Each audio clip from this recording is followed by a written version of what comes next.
சேனல்ல சாபுதானா கிச்சடி எப்படி பண்றது அப்படின்னு பார்க்கலாம். சாபுதானா ஒன்றும் இல்லை, ஜவ்வரிசி. இதை வந்து டாப்பியோக்கா பேர்ல்ஸ்னு சொல்லுவாங்க.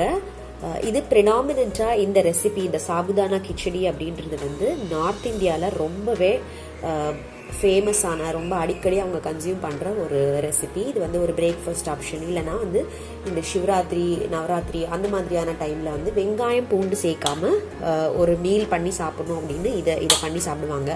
அவல் உப்புமா அதெல்லாம் நம்ம பண்ணி சாப்பிடுவாங்க. அந்த மாதிரி கர்நாடகாவில் கூட இதை நிறைய பேர் கன்சியூம் பண்ணுறாங்க. ஈவன் இன் மும்பை, பூனே, இண்டோர்லாம் பண்ணிங்கன்னா ரோட் சைட், ஸ்ட்ரீட் சைடில் கூட இந்த கிச்சடி நம்மளுக்கு கிடைக்கும். நம்ம ஊரில் எப்படி இட்லிலாம் கிடைக்கிற மாதிரி. இது ரெடி பண்ணுறது வந்து ரொம்ப ரொம்ப ஈஸி, ரொம்ப குவிக்காக பண்ணிடலாம்.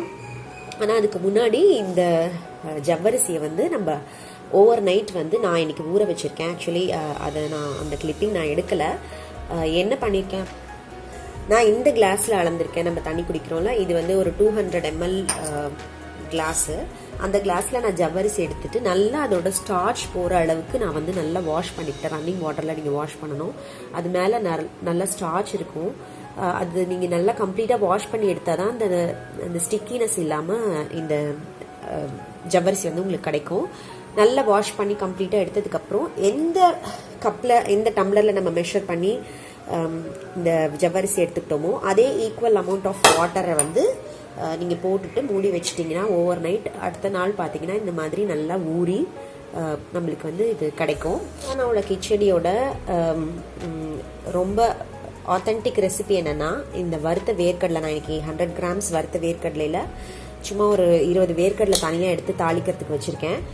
இந்த வறுத்த வேர்க்கடலையை நம்ம வந்து மிக்சியில் போட்டு கோர்ஸ் பவுடராக பண்ணி எடுத்துகிட்டு வந்துடலாம். இந்த பர்டிகுலர் இன்க்ரீடியண்ட் தான் இந்த ஆத்தென்டிக் ரெசிபியில் வந்து நீங்கள் மறக்காமல் இன்க்ளூட் பண்ணணும். அதுதான் இந்த ஜவ்வரிசி கிச்சடிக்கு வந்து ஒரு நல்ல ஃப்ளேவர் கொடுக்க போகுது. இது போடலைன்னா உங்களுக்கு அந்த ஃப்ளேவரே வந்து உங்களுக்கு கிடைக்காது. அந்த ஆத்தென்டிக் ரெசிபியில் வந்து இதை நீங்கள் மிஸ்ஸே பண்ணக்கூடாது. இதை நம்ம இப்போ வந்து ஒரு பிளெண்டரில் போட்டு கோர்ஸாக பவுடர் பண்ணி எடுத்துக்கோங்க.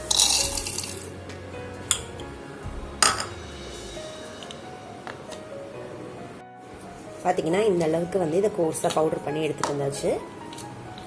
இப்போது இந்த மிக்சரை நம்ம ஊற வச்சிருக்கிற இந்த ஜவ்வரிசியில் போட்டு ஆட் பண்ணிக்கலாம்.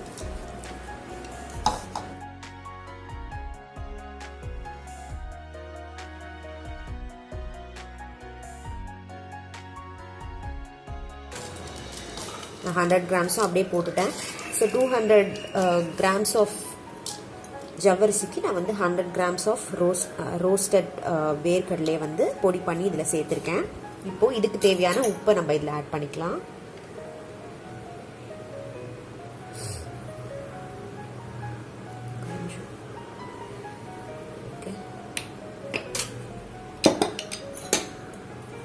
போட்டு நல்லா மிக்ஸ் பண்ணி விட்டுடலாம். ஏன்னா எதுக்காக நம்ம இதை இப்படி இப்போவே உப்பு போட்டு மிக்ஸ் பண்ணி விடுறோம்னா, நம்ம வந்து இதை தாளிச்சிட்டு தாளிப்பில் இதை ஆட் பண்ணிவிட்டு ரொம்ப நேரம் நம்ம அந்த பேனில் வச்சு அந்த ஹீட்டில் வந்து நம்ம இதை வந்து மிக்ஸ் பண்ணக்கூடாது. நம்ம தாளிச்சிட்டு இதை போட்டுட்டு ஒரு 2-3 minutesக்குள்ளே நம்ம இதை வந்து மிக்ஸ் பண்ணிவிட்டு இறக்கி விட்டுறணும். ஸோ அதனால் இப்போவே இதை வந்து ரெடி பண்ணி வச்சுக்கலாம். ஓகே, இது இருக்கட்டும். இப்போ இந்த கிச்சடிக்கு தாளிக்கிறதுக்கு என்னென்ன தேவையான பொருட்கள்னு பார்க்கலாம். ரொம்ப கலர்ஃபுல்லாக ஒரு பிளேட் நான் ரெடி பண்ணியிருக்கேன். ஆக்சுவலி இந்த ஆத்தென்டிக் ரெசிபியில் வந்து இந்த கேரட்டு, நான் வச்சுருக்கிற கேப்சிகம் இதெல்லாம் கிடையாது. நான் வந்து ஒரு கலரை என்ஹான்ஸ் பண்ணுறதுக்கு இந்த டிஷ்ஷோட கலர் ஒரு பாப்பப் கொடுக்கறதுக்காக நான் வந்து துருவின கேரட் வச்சுருக்கேன். இங்கே வந்து பொடி பொடியாக நறுக்கினா உருளைக்கிழங்கு வச்சுருக்கேன். இந்த உருளைக்கிழங்கு தான் இந்த ஆத்தென்டிக் ரெசிபியில் இருக்கும். அது நான் எடுத்திருக்கேன். நீங்கள் சின்ன சின்னதாக நறுக்கிக்கோங்க. ஏன்னா இது வந்து குவிக்காக பண்ணக்கூடியது அப்படின்றதுனால நீங்கள் பெருசாக நறுக்கினா அது it will take some time to boil. சின்ன சின்னதாக நறுக்கிக்கிறேன். கொஞ்சோண்டு கேப்சிகம் எடுத்திருக்கேன். இதுவும் அகெயின் ஒரு பாப்பப் கலருக்காக வச்சுருக்கேன். அப்புறம் அந்த ரோஸ்டட் பீனட்ஸில் நம்ம 100 grams எடுத்திருந்தோம்ல, அதில் கொஞ்சம் எடுத்து தாளிக்கட்டில் வச்சுருக்கேன். ஸோ தட் நீங்கள் கிச்சடி சாப்பிடும்போது வாயில் இந்த இன்ட்ரெஸ்டிங்காக இது நம்மளுக்கு கிடச்சிதுன்னா நல்லாயிருக்கும். அப்புறம் 4 பச்சை மிளகா வந்து கீறி வச்சுருக்கேன். இதுதான் வந்து காரத்துக்கு. ஸோ நீங்கள் எவ்வளோ கிச்சடி பண்ண போகிறீங்களோ அதுக்கேற்ற மாதிரி உங்களோட பச்சை மிளகாவை நீங்கள் வந்து ஆட் பண்ணிக்கோங்க. உங்களோட சாய்ஸ் ஆஃப் ஸ்பைஸ்க்கு ஏற்ற மாதிரி நீங்கள் ஸ்ப்ளிட் பண்ணி வச்சுக்கோங்க. அப்புறம் துருவின இஞ்சி, இஞ்சி வந்து இந்த மாதிரி துருவி நம்ம ரெசிபியில் ஆட் பண்ணிட்டோம்னா அது அந்த டிஷ்ஷில் டிஸ்இன்டெக்ட் ஆகிட்டு ஸோ தட் அது எல்லாரோட உடம்புலையும் போயிடும் நறுக்கிறத விட. தாளிக்கிறதுக்கு வெறும் ஜீரகம் மட்டும்தான், கடுகெல்லாம் கிடையாது. அகெயின் கருவேப்பிலை, அப்புறம் லாஸ்ட்டாக கார்னிஷ் பண்ணுறதுக்கு நல்ல குட் அமௌண்ட் ஆஃப் கொத்தமல்லி. ஸோ இதுதான். இதை தாளிச்சிட்டு நம்ம இந்த ரெடி பண்ணி வச்சுருக்கிற இந்த சாபுதானாவை போட்டுட்டு அவ்வளோதான், இறக்க வேண்டியதான். மஞ்சள் தூள் again it is your choice. இந்த ஆத்தென்டிக் ரெசிபியில் வந்து சில பேர் மஞ்சள் தூள் போடுவாங்க, சில பேர் போட மாட்டாங்க. மஞ்சள் தூள், மிளகா தூள் இதெல்லாம் again it is your choice. நீங்கள் போடணும்னு நினச்சிங்கன்னா போடலாம். அது ஏன் போட மாட்டாங்கன்னா ஆத்தென்டிக் ரெசிபியில் அதோட கலர் வந்து பார்ஷியலி ஒயிட்டாக தான் இருக்கும், சம்டைம்ஸ் பார்ஷியலி எல்லோவாக இருக்கும். நீங்கள் மஞ்சள் தூள் போடணும் அப்படின்னு நீங்கள் நினச்சிங்கன்னா நீங்கள் போட்டுக்கலாம். இல்லைனா அதை ஒயிட்டாகவே வச்சுக்கணும். அந்த ரெசிபியோட நேச்சரே அதுதான். ஓகே, ஒரு பேன் வச்சு அதில் வந்து ஒரு 3 டேபிள் ஸ்பூன் கடலை எண்ணெய் போட்டுக்கிறேன்.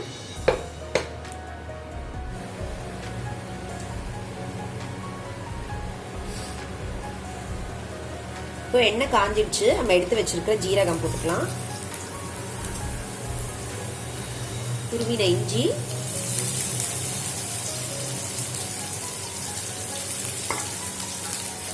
நம்ம ஸ்ப்ளிட் பண்ணி எடுத்து வச்சிருக்கிற பச்சை மிளகா,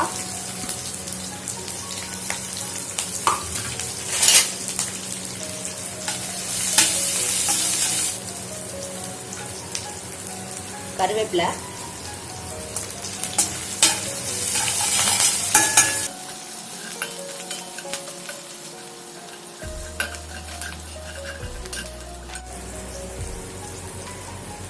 வேர்க்கடலை,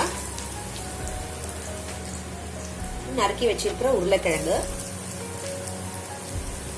உருளைக்கிழங்கு மட்டும் ஃபர்ஸ்டே ஆட் பண்ணிடலாம், அது வந்து வேகிறதுக்கு கொஞ்சம் டைம் எடுக்கும்.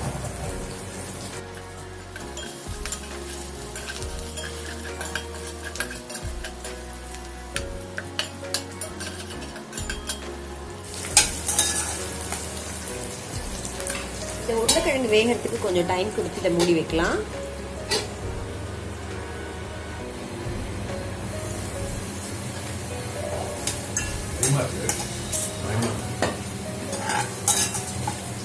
இப்ப அந்த ஆவிலே வந்து உருளைக்கிழங்கு வெந்துடுச்சு. அந்த ரிமைனிங் துருவின கேரட், வெஜிடபிள்ஸ்லாம் உங்களோட சாய்ஸ் தான். கேப்சிகம் இதெல்லாம் போடுறேன் நான்.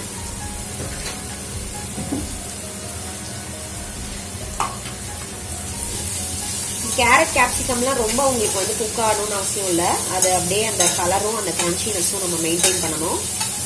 இப்போ இந்த காய்க்கு தேவையான உப்பு போட்டுக்கிறேன்.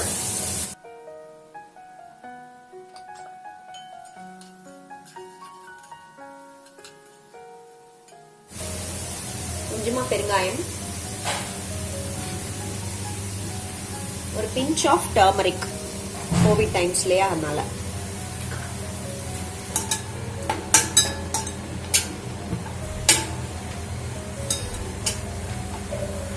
இப்போ இதுல நம்ம ரெடி பண்ணி வச்சிருக்கிற அந்த ஜவ்வரிசியை கொட்டிடலாம்.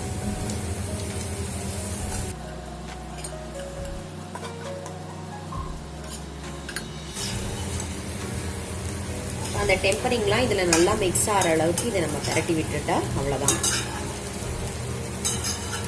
ரொம்ப ஹை ஃப்ளேம்ல வச்சு இதை குக் பண்ண வேண்டாம்.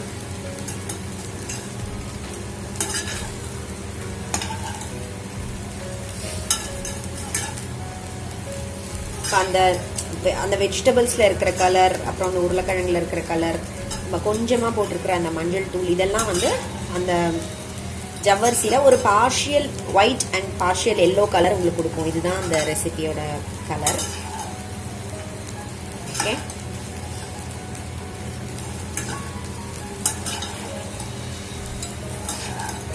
அவ்வளவுதான். இந்த ரெசிபி வந்து இப்போ குவிக்கா ரெடி ஆயிடுச்சு.